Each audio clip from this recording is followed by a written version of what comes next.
memulai pembelajaran kali ini, alangkah baiknya kita berdoa untuk agama dan kepercayaan masing-masing agar ilmu yang kita dapatkan nantinya bermanfaat. Semua kelas minta tolong pimpin teman-teman yang berdoa terlebih dahulu.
Datanya dihitung terlebih dahulu, kemudian dia baru diurutkan. Kayak kemarin contohnya waktu pemilihan ketua kelas. Lalu, bagaimanakah kalian bisa mengetahui kalau itu nilainya paling besar, kalau itu nilainya paling kecil?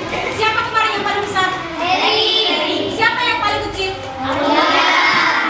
Gimana kalian bisa tahu? Oh, ternyata Ferry yang paling banyak loh. Aulia yang paling sedikit loh. Gimana caranya? Bukan dihitung.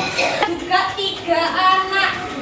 Dia paling sedikit untuk memperoleh suaranya.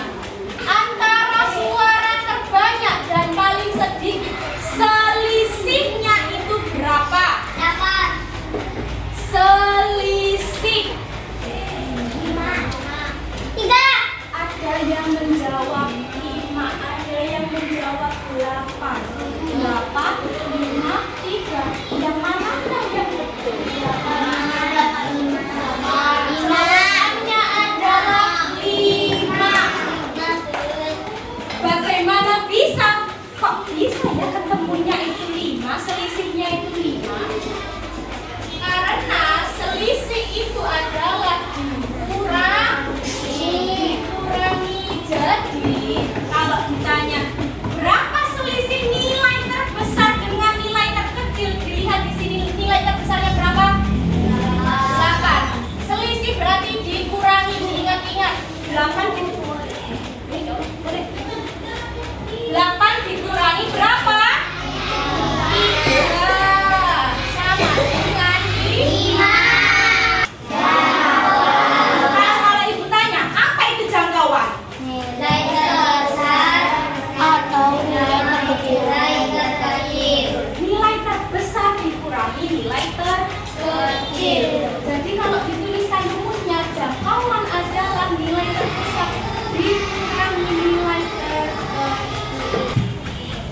Maka dari itu, hari ini kita akan belajar tentang jangkauan. Kalian nantinya setelah memperoleh data, kalian akan tentukan berapa sih jangkauan yang akan kalian temukan dari data yang sudah